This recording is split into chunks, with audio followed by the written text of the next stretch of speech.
Yo, what's up, Manga fans? This is Rafa from C Manga, and I'm here to give you a surprise. If you've been following the series like I have, you'll be pleased to see after nearly half a year, the last chapter, yes, was released in May. They've released a new chapter of Green Blood, so I was really pleased to see this last night because I thought the series had gone dead. But apparently, Manga Stream said they've got a new translator to continue the series, and it's like they released, I think it was from chapter 24 to 28 today. But if you've caught up, you would be on chapter 20 like me. So yeah, the series is carried on. I really hope this translator is going to stick with it and continue because it's a really good series. It's very dark, mature, and it's different because it's a cowboy western kind of thing as well. So just hope it carries on. But yeah, today's chapter was good. It's apparently it's a new chapter for Volume 4. So it's the first chapter from Volume 4. Last chapter when Anne Macy was killed, that was the last chapter of Volume 3.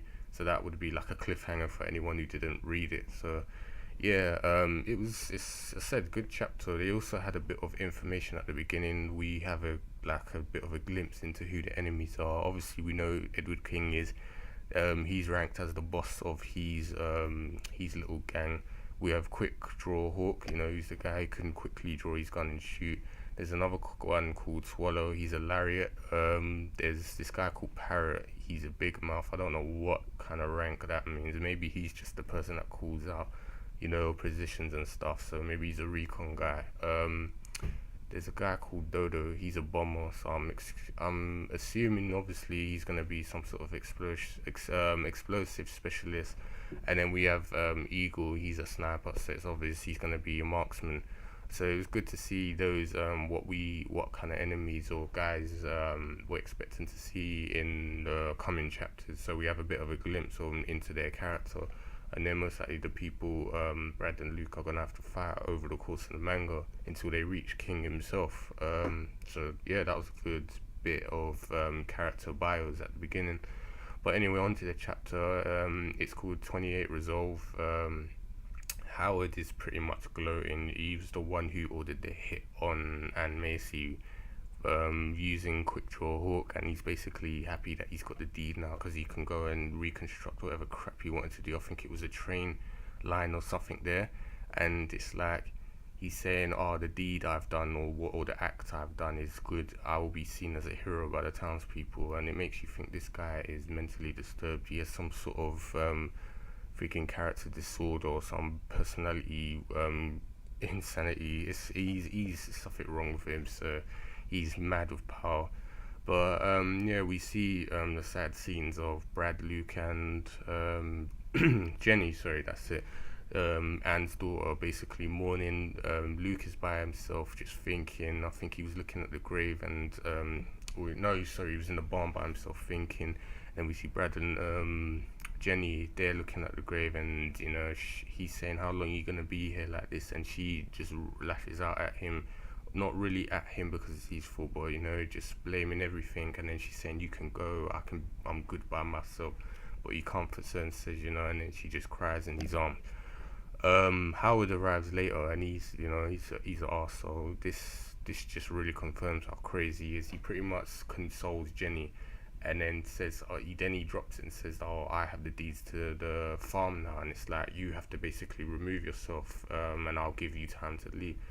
And that's when she clocks. She's like, "You did it. You're the one who killed my mum." And it's like, he's saying, "You're crazy. How could it be me?" And it's like, "Well, you must have ordered a hitman on her or something." And this is when he's saying, he doesn't say it in this exact way, but he pretty much said, "Oh, we don't want to have any more tragedies now, do we?" It's like, what I did was good. And it's like, if you know any better, you'll leave. That's more or less what he said. It was like, and this is when she's clocked on. He's threatened her as well and this is how dirty and willing this guy is to do stuff, and how far he is to go in terms of getting his own greed and power, whatever he wants. It's really disturbing how weird this guy is, especially if you see the panels. The artwork is really sick, and it shows his eyes all popping and things like that. He's a nutcase. But so when he leaves now, we see Luke standing there, and he walks past him, and he's saying, "This land doesn't belong to you. If you really want it that bad, you're gonna have to get it by taking it over our dead bodies." and he's pretty much made a threat in any, you ain't getting this land. And he also says, bring that son of a bitch you killed Anne here. And it's like he wants to fight for quick draw Hawk, and this is something I predicted a while ago. I was actually thinking it wasn't gonna happen after what happened before. I can't remember. I think it was the murder. I just thought, no, it's not gonna happen. But now, after seeing this, I'm glad I did predict it, and think this will be good for his character growth, because he's a bit naive, but this has kind of pushed him over the edge.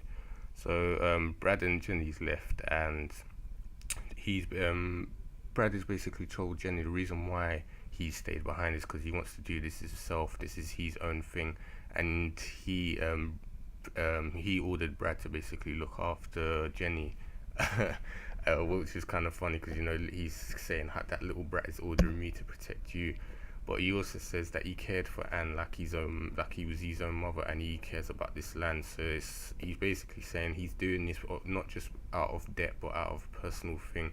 Him and both Brad and Luke care about this land, so they're willing to put their lives on the line for this. So that comforts her, but she's not gonna admit she appreciates it. She just says, I'm not pleased with that, which is kind of funny. So it's like, yeah, she feels obviously comforted that she's got support from them. So yeah, the last bit now is basically Luke's waiting at night time for quick draw Hawk to arrive, and there's pretty much just a showdown, a standoff, and it looks like they're getting ready to fight.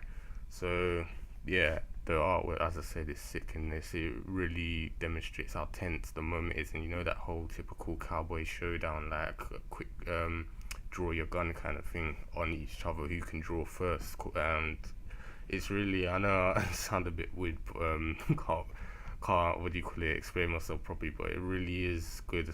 I'm just so excited for the next chapter. So yeah, I'm pleased that Luke is going to be the one to fight quick draw Hawk. It's really going to be, I think it's going to be a brilliant fight, and it will most likely boost his character growth a bit more, and add a bit more depth to the story, because as I said, this story is clearly not them happy-go-lucky things as we saw with Anne's death. So this is gonna make the story a lot more darker than before, especially because Anne was like a mother. They already lost their mother. He gained another one, you might as well say, like a surrogate, and then he lost another mother, if that makes sense. So now that's just pretty much made him worse in terms of how he was coping before. But as I said, really good. I love this series, and I can't wait to see the next chapters, and this fight will be great. But that's enough rambling from me. I'm gonna stop now. I want to know what you guys think. If you're still keeping up with the series, you please, it's back after over half a year break. What do you think will happen next? How do you think this fight will turn out? And the usual, if you enjoyed the video and the chapter, leave us a like, and also subscribe for more content in the channel, and I'll speak to you guys next time.